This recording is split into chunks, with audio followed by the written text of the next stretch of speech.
मुसलमानों की नौकरी छीनी गई, मुसलमानों को कमज़ोर किया गया, आर्थिक दृष्टि से कमज़ोर किया गया, सामाजिक दृष्टि से हेच समझा गया। कि पार्टी जो है सिर्फ मुस्लिम इलाकों में लड़ने की कोशिश करती है और जगहों पे क्यों नहीं? इस देश में, इस राज्य में दलितों को उसका सही स्थान नहीं दिया जा रहा है।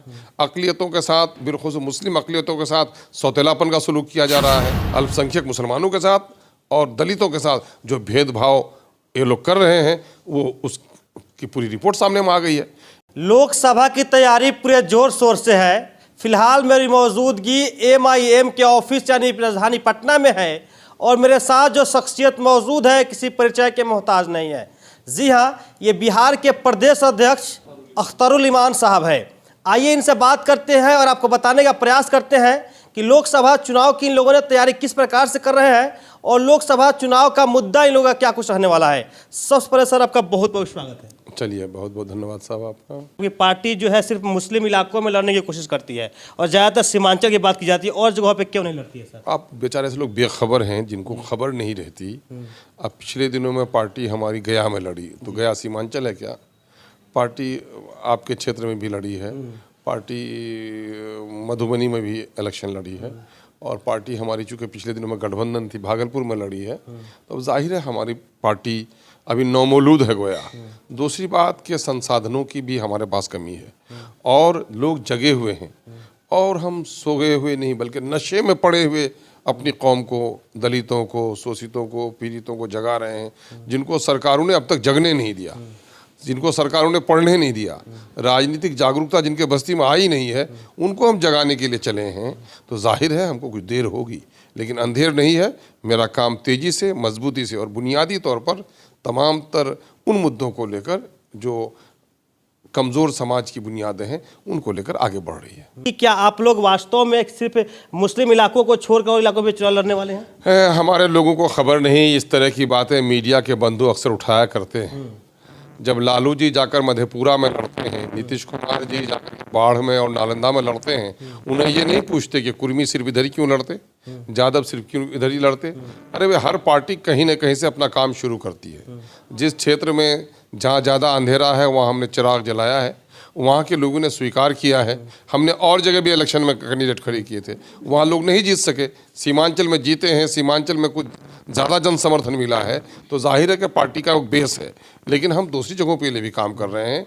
ये पार्टी हिंदू मुस्लिम की लड़ाई नहीं लड़ रही है, ये पार्टी संविधान के अनुरूप इस देश में हर शख्स को जीने का हक मिले, संविधानिक जो हक मिले बराबरी का, वो हक मिले, कमज़ोरों पर जुल्म न हो, हम इंसाफ की लड़ाई लड़ते हैं। सर, पार्टी की एक नारा होता है कि जितनी जिसकी संख्या उतनी भागीदारी। इसको आप किस रूप में देखते हैं? ये ऐलान तो लोकतंत्र की बुनियाद ही यही है कि जिसकी जितनी आबादी होगी उसकी उतनी हिस्सेदारी तय की जाएगी, तभी संतुलित समाज बनेगा।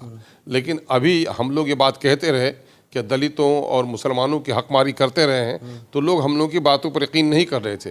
लेकिन गलती से नीतीश कुमार जी एक अच्छा काम कर गए और अपने जुर्म की दास्तान कह गए। और अभी जो जातीय आधारित गणना की रिपोर्ट आई है, उसने उन तमाम तर दावों को सच करके दिखाया है जो हम पेश कर रहे थे। मेरा शुरू दिन से कहना था कि आज इस मुल्क में, इस देश में, इस राज्य में दलितों को उसका सही स्थान नहीं दिया जा रहा है। अक़लियतों के साथ, बिलख़ुसूस मुस्लिम अक़लियतों के साथ सौतेलापन का सलूक किया जा रहा है। तो अभी एक सिर्फ आंकड़ा मैं बता रहा हूँ कि बिहार की आबादी 13 करोड़ हो गई और विभिन्न जातियों की गिनती भी सामने आई है पहली बार। जी बिल्कुल। और उसमें बिहार में 20,49,370 सरकारी नौकरियां हैं। इन नौकरियों में देख लीजिए किनकी कितनी हिस्सेदारी है। सरकारी नौकरी मिलने से न सिर्फ उस समाज का मनोबल बढ़ता है, बल्कि उसकी आर्थिक, उसकी शैक्षणिक, उसकी सामाजिक हैसियत बदल जाती है।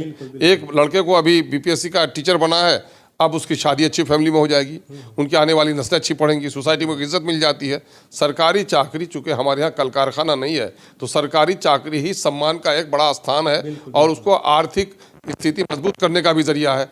अभी देख लें कि यहाँ पर ब्राह्मण भाइयों की आबादी 37 लाख है, उनकी नौकरी में हिस्सेदारी होती है 47 लाख है, 74,000, और उनको नौकरी मिल गई है 1,72,000। और उसी तरह से भूमिहार भाइयों की आबादी 37 लाख है, नौकरी में हिस्सेदारी 58,000 होती है, उनको 1,87,000 नौकरी मिल गई है।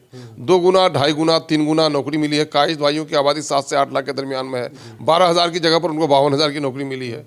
लेकिन वहीं आइए दलितों के लिए, तो दलितों की आबादी 2,56,00,000 सबसे बड़ी आबादी उनकी, चीफ मिनिस्टर तो उनका बनना चाहिए। बिल्कुल। और उनका आप देख लेंगे कि 4,02,000 में 1,91,000 उनको नौकरी मिली, 2,91,000 नौकरी मिली, 1 लाख से ज़्यादा नौकरी उनकी ख़त्म हो गई।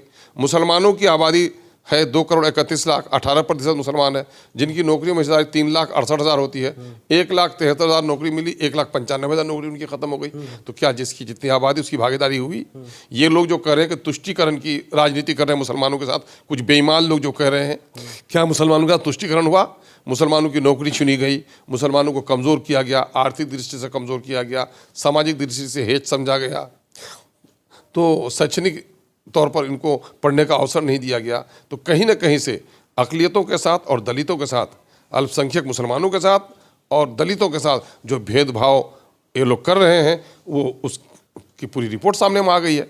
लेकिन उस पर दूसरी बेईमानी ये हो गई है कि ये तो एक पैथोलॉजिकल रिपोर्ट थी। जब किसी के आप कह रहे हैं, नीतीश कुमार जी कह रहे थे कि इसी की बुनियाद पर हम पॉलिसियाँ बनाएंगे, वो जो कह रहे थे कि हम सबको विकास का आगे ले चले हैं। बिहार में 94 लाख फैमिली गरीबी रेखा से नीचे है। 94 लाख का मतलब है कि बिहार में जो आबादी है, एक परिवार में 4 से 5 आबादी होती है, तो गोया 5 करोड़ 13 करोड़ के बिहार का 5 करोड़ आबादी गरीबी रेखा से नीचे है। तो बिहार कहाँ विकास हुआ बिहार का? ये सारे झूठ के पुलिंदे हैं।